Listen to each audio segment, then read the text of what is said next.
Japan में हो रहे क्वाड समिट को कल ही खत्म करके भारत के पीएम मोदी, यूएस के प्रेसिडेंट बाइडेन और ऑस्ट्रेलिया के पीएम जापान को छोड़ के अपने अपने देश लौट आए हैं। और कल ही क्वाड समिट को खत्म होने के बाद सभी देशों के नेताओं की तरफ से एक जॉइंट स्टेटमेंट जारी की गई थी। और आपको ये जानकर बहुत ज़्यादा हैरानी होगी कि इसमें हर बार की तरह भारत ने यहाँ पे अमेरिका की एक नहीं चलने दी और इस बार भी इस स्टेटमेंट के अंदर रशिया के बारे में कुछ भी नहीं बोला गया है। अमेरिका रूस के खिलाफ क्वाड देशों की यूनिटी चाहता था और यूक्रेन में हो रहे ह्यूमैनिटेरियन क्राइसिस पर रूस की आलोचना करना चाहता था। लेकिन मैं यहीं आपको बता दूं कि क्वाड मीटिंग के अंदर सभी देशों ने खुल कर के भाग लिया। यूक्रेन और रूस विवाद पे खुल के मीटिंग के अंदर बात तो हुई, लेकिन भारत ने फिर से एक बार क्वाड के मंच का उपयोग रशिया के खिलाफ बिल्कुल नहीं होने दिया। इस क्वाड समिट में यूएसए ने दबाव बनाने की पूरी कोशिश की थी कि क्वाड का उपयोग रूस के खिलाफ एकजुट होने में किया जाए और क्वाड के जितने भी देश हैं वो एकजुट आकर के अमेरिका के साथ खड़े हो जाए और रूस की आलोचना करें। लेकिन वहीं पे इंडिया ने अपना पक्ष बिल्कुल स्टेट करती और इंडिया बिल्कुल अमेरिका के सामने जाके अड़ गया और उसने अमेरिका की यहाँ पे एक नहीं चलने दी और भारत ने क्वाड के मंच का उपयोग रूस के खिलाफ बिल्कुल नहीं होने दिया। और यही नहीं, भारत ने खासकर क्वाड के मंच से भारत ने रूस के खिलाफ कोई बड़ी स्टेटमेंट तक नहीं देने दी। इस मीटिंग के अंदर ही इंडिया ने पहले से ही दिखा दिया कि उसका रुख बिल्कुल साफ है और वो क्वाड के मंच का उपयोग रशिया के खिलाफ बिल्कुल नहीं होने देगा। भारत की इस बोल्ड स्टेप ने एक चीज बहुत अच्छे से क्लियर कर दी और उसका फल देखने को हमें जो क्वाड की तरफ से जॉइंट स्टेटमेंट आई थी उसमें देखने के लिए मिला है। जो जॉइंट स्टेटमेंट क्वाड की तरफ से आई थी उसमें रूस का कहीं नाम तक मेंशन नहीं किया है। जो रूस और यूक्रेन विवाद को लेकर के इस स्टेटमेंट के अंदर केवल यही चीज बोली गई कि जो यूक्रेन के अंदर ह्यूमैनिटेरियन क्राइसिस चल रहे हैं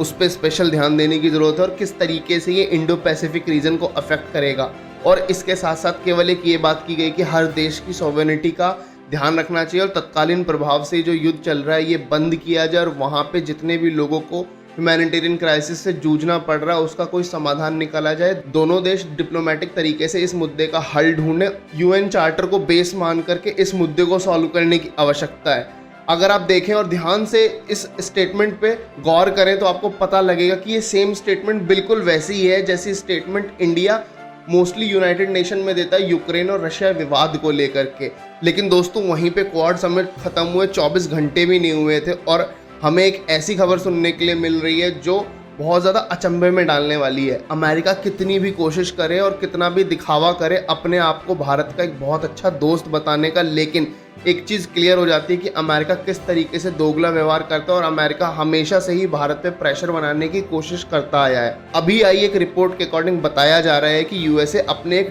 दूत को इंडिया भेज रहा है। फ्रेंड्स, रिपोर्ट्स के अकॉर्डिंग जो चीज़ सुनने में आई है कि भारत ने जब से रूस के साथ क्रूड ऑयल परचेज बढ़ाए हैं और उसके अकॉर्डिंग रशिया के साथ एक डील भी साइन करने जा रहा है इंडिया। जी हाँ, स्पेशली रशियन क्रूड ऑयल को लेके इंडिया और रशिया के बीच में एक बहुत बड़ी डील साइन की जाने वाली है और इसी मुद्दे पे बात करने के लिए यूएसए अपने एक प्रतिनिधि को इंडिया भेज रहा है ताकि भारत और रूस अपने बीच में जो ये क्रूड ऑयल की डील साइन कर रहे हैं ये डील साइन ना करें। दोस्तों, क्योंकि ये डील अपने आप में बहुत ज़्यादा बड़ी डील है और अगर ये डील साइन होती है तो ना केवल भारत को बहुत ही ज़्यादा सस्ते दामों पर क्रूड ऑयल मिल जाएगा, लेकिन वहीं पे दूसरी तरफ इसका बहुत ज़्यादा अच्छा इफेक्ट पड़ेगा रशिया की इकोनॉमी के ऊपर। रशिया को बहुत बड़े लेवल पे मुनाफा हो सकता है इस डील के अंदर और सेम चीज़ यूएसए नहीं करने देना चाहता दोनों में से किसी भी देश को और इसलिए यूएसए अपनी टांग अड़ाने के लिए अपने प्रतिनिधि को इंडिया में भेज रहा है। रिपोर्ट्स के अकॉर्डिंग यूएस ट्रेजरी ऑफिशियल जो है वो इंडिया आने वाली हैं जिनका नाम है एलिजाबेथ रोजनबर्ग और ये जो है असिस्टेंट सेक्रेटरी हैं terror, financing and financial crimes department की यूएसए के अंदर।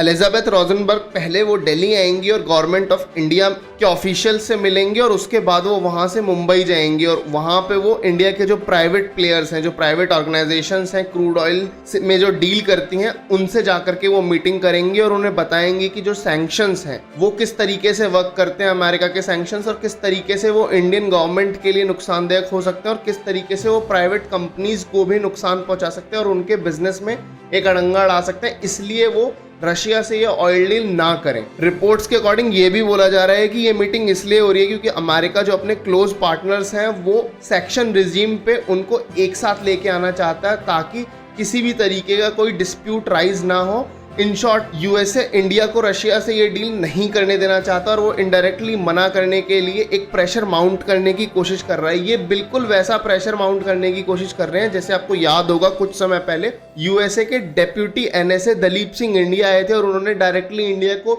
ये थ्रेटन करने की कोशिश करी थी कि अगर इंडिया रशिया से ऑयल खरीदता है तो इसके कॉन्सिक्वेंसेज इंडिया को झेलने पड़ेंगे, जिसके कोई बहुत ज़्यादा खास कॉन्सिक्वेंसेज नहीं पड़े थे इंडिया के ऊपर। लेकिन वहीं पे दूसरी तरफ दलीप सिंह को वापस अमेरिका जाके बहुत ज़्यादा बैकलैश झेलना पड़ा था। और मैं आपको एक चीज़ और बता देता हूँ कि दलीप सिंह के उस विजिट के बाद, जहाँ पे इंडिया पहले केवल 66,000 बैरल प्रतिदिन रशिया से ऑयल खरीदा करता था, अब वो नंबर बढ़कर के 2,66,000 बैरल प्रतिदिन तक पहुँच गया है। ये बात तो देखने की होगी किस तरीके से एलिजाबेथ रोजनबर्ग का जो ये दौरा इंडिया को होने वाला है उसका क्या इफेक्ट पड़ता है इंडिया के ऊपर। क्या इंडिया इस डील को आगे फॉरवर्ड करेगा या फिर इसके ऊपर यहीं पे एक स्टे लगने की उम्मीद है। आप लोगों को क्या लगता है, इंडिया को इस तरीके की डील रशिया से करनी चाहिए जहां पे इंडिया को बहुत ही ज़्यादा सस्ते कीमतों पर क्रूड ऑयल मुहैया हो रहा हो, या फिर इंडिया को अमेरिका की बात मान करके अभी रशिया के साथ इस तरीके की कोई भी डील नहीं करनी चाहिए। आपकी जो भी राय हो हमें कमेंट सेक्शन में बताना बिल्कुल ना भूलें। Thank you very much for watching this video.